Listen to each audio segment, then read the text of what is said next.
Hello friends, ఈరోజు మనం వీడియోలో సమ్మర్ స్పెషల్గా బాదం సబ్జా డ్రింక్ మిల్క్ రెసిపీని తయారు చేసుకుందామా.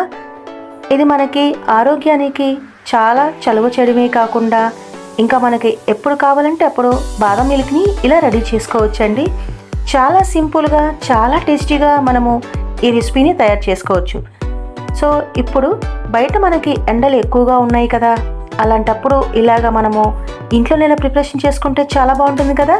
ముందుగా నేను ఒక బౌల్లో 10 వరకు బాదం పప్పులు, 10 వరకు ఒక జీడిపప్పు పప్పులను తీసుకొని 2 గంటలు నానబెట్టుకున్నాను. 1 టేబుల్ స్పూన్ అంత సబ్జాని వాటర్లో ఇలా నానబెట్టుకుంటున్నానండి. ఇప్పుడు పక్కన పెట్టుకున్న తర్వాత 2 గంటల తర్వాత నేను బాదం పప్పుల్ని తీసి పైన లేయర్ని ఇలా తీసేసుకుంటున్నాను. చక్కగా లేయర్ మొత్తం ఇలా తీసేసుకున్నాను కదా. సో మొత్తాన్ని ఇలా రిమూవ్ చేసుకున్న తర్వాత నేను మిక్సీ జార్లో వేసుకుంటున్నాను. ఆ తర్వాత నేను అందులో 2 యాలకులు, అలాగే 1/2 కప్ అంత పంచదార, 1/2 కప్పు పాలల్లో 1 టేబుల్ స్పూన్ అంత కస్టర్డ్ పౌడర్ని వేసుకొని ఇలా బాగా మిక్స్ చేసుకుంటున్నాను. సో ఉండలేకుండా ఈ పౌడర్ని ఇలా రెడీ చేసుకున్న తర్వాత ఇలా మిక్సీ జార్లో వేసుకొని మెత్తగా పేస్ట్ చేసుకున్నాను. చూడండి, పేస్ట్ చేసుకున్నాక కన్సిస్టెన్సీ ఇలా ఉంది. సో ఒక పక్కన పెట్టుకున్న తర్వాత నేను 1 లీటర్ మిల్క్ తీసుకున్నానండి. ఈ పాలను ఇప్పుడు నేను 1 పొంగు వచ్చే వరకు మరిగించుకున్నాను.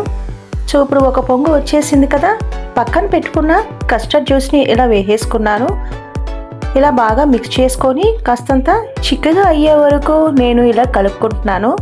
చిక్కగా అవడానికి నాకు ఒక 5 నిమిషాలు టైం పట్టిందండి. మీడియం ఫ్లేమ్ మీద ఇలా బాగా చిక్కగా అయ్యే వరకు కలుపుకుంటున్నాను. ఇప్పుడు నేను స్టాప్ చేసేసుకున్నానండి. చూసారా కన్సిస్టెన్సీ ఎలా ఉందో. ఇప్పుడు నేను ఈ మిశ్రమాన్ని మొత్తం ఫ్రిడ్జ్లో పెట్టుకుంటున్నాను. ఒక 2 అవర్స్ వరకు ఫ్రిడ్జ్లో పెట్టుకున్న తర్వాత నేను నానబెట్టుకున్న సబ్జాని ఇలా గ్లాస్లో వేసుకుంటున్నాను. ఒక 2 టీ స్పూన్లు వేసుకుంటే సరిపోతుందండి. ఆ తర్వాత పక్కన పెట్టుకున్న చక్కగా ఈ మిల్క్ని ఇలా వేసేసుకుంటున్నాను. బాదం మిల్క్ చాలా అంటే చాలా టేస్ట్గా ఉంటుందండి. చూసారా ఎంత ఈజీగా మనకు రెడీ అయిపోయిందో. ఇప్పుడు మొత్తం ఇలా మిక్స్ చేసుకుంటున్నాను. ఆ తర్వాత నేను పైన కాస్తంత జీడిపప్పు ఇంకా బాదం పప్పు తరిగిని ఇలా వేసుకున్నానండి. చాలా చల్లగా తాగితే చాలా బాగుంటుంది ఫ్రెండ్స్. సో చాలా యమ్మీగా ఉంటుంది. అంతేకాదు ఈ సమ్మర్లో తప్పకుండా తీసుకోవాల్సిన రెసిపీ కూడా. మనము బయట రసాయన పదార్థాల కన్నా ఇంట్లోనే చేసుకోవడం చాలా అంటే చాలా ఉత్తమం కదా. మన ఆరోగ్యానికి మేలు చేసే ఈ చలవ చేసే బాదం డ్రింక్ రెసిపీని తప్పకుండా ట్రై చేస్తారు కదా ఫ్రెండ్స్. ఇంత సింపుల్ అయిన రెసిపీని మీరు తప్పకుండా ట్రై చేసి ఎలా వచ్చిందని నాకు కామెంట్ రూపాన తెలియచేయండి. అంతేనండి ఇవాల్టి వీడియో. తప్పకుండా సబ్స్క్రైబ్ చేసి, లైక్ చేసి, షేర్ చేయండి.